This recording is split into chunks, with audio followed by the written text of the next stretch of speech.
Friends ನಮಸ್ಕಾರ ಈ ವಿಡಿಯೋದಲ್ಲಿ ಒಂದು ಸಿಂಪಲ್ ಆದ ಬಿರಿಯಾನಿ ರೆಸಿಪಿ ಮಾಡ್ತಾ ಇದ್ದೀನಿ। ತುಂಬಾ ಸುಲಭವಾಗಿ ಮಾಡ್ಕೊಳ್ಬಹುದು। ಈ ಗ್ರೀನ್ ಬಿರಿಯಾನಿನ ಹೇಗೆ ಮಾಡೋದು ಅಂತ ಹೇಳಿ ನೋಡ್ಕೊಂಡು ಬರೋಣ। ನಾನು ಇಲ್ಲಿ ಮೊದಲಿಗೆ ಒಂದು 2 ಕಪ್ ನಷ್ಟು ಬಾಸುಮತಿ ಅಕ್ಕಿ ತಗೊಂಡಿದ್ದೀನಿ। ಅದನ್ನ ಚೆನ್ನಾಗಿ ಒಂದು 2-3 ನೀರನ್ನ ವಾಶ್ ಮಾಡಿ ಸೈಡ್ ಅಲ್ಲಿ ಇಟ್ಕೊಳ್ಳೋಣ।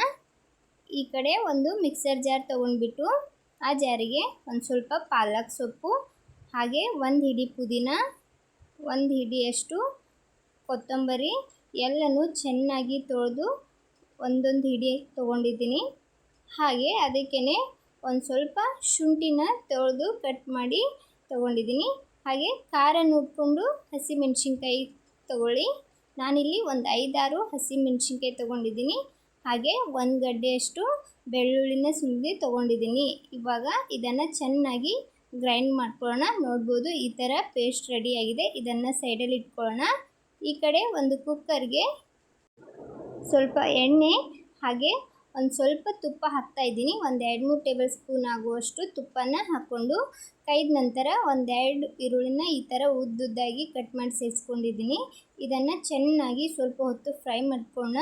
ಈ ಥರ ಕಲರ್ ಬರೋವರೆಗೂ ಇದನ್ನು ಚೆನ್ನಾಗಿ ಫ್ರೈ ಮಾಡ್ಕೋಬೇಕಾಗ್ತದೆ। ಈರುಳ್ಳಿ ಎಷ್ಟು ಚೆನ್ನಾಗಿ ಫ್ರೈ ಆಗ್ತದೆ ಅಷ್ಟು ಚೆನ್ನಾಗಿ ಯಾವುದೇ ಅಡುಗೆ ಮಾಡಿದ್ರೂ ಬರ್ತದೆ। ಇವಾಗ ಈರುಳ್ಳಿ ಫ್ರೈ ಆಗಿದೆ। ಫ್ರೈ ಆಗಿರೋ ಇದಕ್ಕೇನೆ ನಾವು ರೆಡಿ ಮಾಡಿಟ್ಟಿರುವ ಪೇಸ್ಟನ್ನು ಹಾಕ್ತಾ ಇದ್ದೀನಿ। ಮೊದಲಿಗೆ ಏನು ಗ್ರೀನ್ ಪೇಸ್ಟ್ನ ರೆಡಿ ಮಾಡಿಟ್ಟಿದ್ವಿ ಆ ಪೇಸ್ಟನ್ನು ಹಾಕ್ಕೊಳ್ಳೋಣ। ಅದನ್ನು ಹಾಕಿಬಿಟ್ಟು ಇದನ್ನು ಸ್ವಲ್ಪ ಹೊತ್ತು ಚೆನ್ನಾಗಿ ಫ್ರೈ ಮಾಡ್ಕೋಬೇಕಾಗ್ತದೆ। ಇದರಲ್ಲಿರೋ ಹಸಿ ವಾಸನೆ ಹೋಗಬೇಕು, ಅಲ್ಲಿವರೆಗೂ ಇದನ್ನು ಫ್ರೈ ಮಾಡ್ಕೋಬೇಕಾಗ್ತದೆ। ಇದು ಕಲರ್ ಚೇಂಜ್ ಆಗ್ತದೆ ಫ್ರೈ ನೀಟ್ ಆಯ್ತಂದ್ರೆ। ನೋಡ್ಬೋದು ಎಷ್ಟು ಚೆನ್ನಾಗಿ ಫ್ರೈ ಆಗಿದೆ ಅಂತ ಹೇಳಿ। ಮೊದಲಿಗೆ ಪೂರ್ತಿ ಗ್ರೀನ್ ಕಲರ್ ಇತ್ತು, ಇವಾಗ ಕಲರ್ ಕೂಡ ಚೇಂಜ್ ಆಗಿದೆ। ಇವಾಗ ಇದು ಚೆನ್ನಾಗಿ ಫ್ರೈ ಆಗಿದೆ ಪೇಸ್ಟ್ ಎಲ್ಲ। ಇದಕ್ಕೇನೆ ಮನೆಯಲ್ಲಿ ಮಾಡಿರುವಂತಹ ಒಂದು 2 ಟೇಬಲ್ ಸ್ಪೂನಷ್ಟು ಬಿರಿಯಾನಿ ಪೌಡ್ರನ್ನು ಸೇರಿಸ್ತಾ ಇದ್ದೀನಿ। ಇದು ಮನೆಯಲ್ಲಿ ಮಾಡಿರೋ ಪೌಡರ್। ಒಂದು 2 ಟೇಬಲ್ ಸ್ಪೂನಷ್ಟು ಬಿರಿಯಾನಿ ಪೌಡರ್ ಹಾಕಿ ಒಂದು ಸ್ವಲ್ಪ ಅರಿಶಿನ ಪುಡಿ ಹಾಕ್ಕೊಂಡು ಇದನ್ನು ಚೆನ್ನಾಗಿ ಮಿಕ್ಸ್ ಮಾಡಿಕೊಂಡು ನಂತರ ಒಂದು ಚಿಕ್ಕ ಬೌಲ್ನಷ್ಟು ಮೊಸರನ್ನು ಸೇರಿಸ್ತಾ ಇದ್ದೀನಿ। ಮೊಸರನ್ನು ಹಾಕಿಬಿಟ್ಟು ಇದನ್ನು ಕೂಡ ಚೆನ್ನಾಗಿ ಸ್ವಲ್ಪ ಹೊತ್ತು ಮಿಕ್ಸ್ ಮಾಡ್ಕೊಳ್ಳೋಣ। ಎಷ್ಟು ಚೆನ್ನಾಗಿ ಮಸಾಲೆ ಎಲ್ಲ ಫ್ರೈ ಮಾಡ್ಕೊಳ್ತೀವಿ ಅಷ್ಟೇ ರುಚಿಕರವಾಗಿ ಬಿರಿಯಾನಿ ರೆಡಿ ಆಗ್ತದೆ। ಇದಕ್ಕೇನೆ ಒಂದು ದೊಡ್ಡ ಸೈಜ್ ಟೊಮೆಟೊನ ಕಟ್ ಮಾಡಿ ಸೇರಿಸ್ಕೊಂಡಿದ್ದೀನಿ।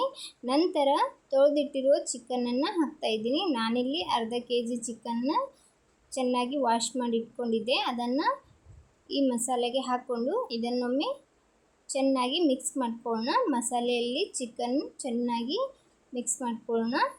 ಮಿಕ್ಸ್ ಮಾಡಿದ ನಂತರ ಸ್ವಲ್ಪ ರುಚಿಗೆ ತಕ್ಕಷ್ಟು ಉಪ್ಪನ್ನು ಹಾಕ್ಕೊಂಡು ಇದಕ್ಕೇನೆ ತೊಳೆದಿಟ್ಟಿರುವ ಅಕ್ಕಿನ ಹಾಕ್ಕೊಂಡು ಅಕ್ಕಿನ ಚಿಕನ್ ಜೊತೆ ಚೆನ್ನಾಗಿ ಬೆರೆಯೋ ಹಾಗೆ ಮಿಕ್ಸ್ ಮಾಡ್ಕೊಳ್ಳೋಣ।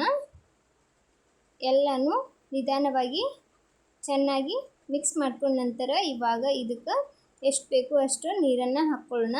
ನಾನಿಲ್ಲಿ ಬಾಸುಮತಿ ಅಕ್ಕಿ ತೊಗೊಂಡಿದ್ದೆ, 1 ಕಪ್ಪಿಗೆ 1.5 ಕಪ್ನಷ್ಟು ನೀರನ್ನ ಹಾಕ್ಕೊಂಡಿದ್ದೀನಿ। ಅಂದರೆ 2 ಕಪ್ ಅಕ್ಕಿ ತೊಗೊಂಡಿದ್ದೆ, ನಾನಿಲ್ಲಿ 3 ಕಪ್ನಷ್ಟು ನೀರನ್ನು ಆ್ಯಡ್ ಮಾಡ್ಕೊಂಡಿದ್ದೀನಿ।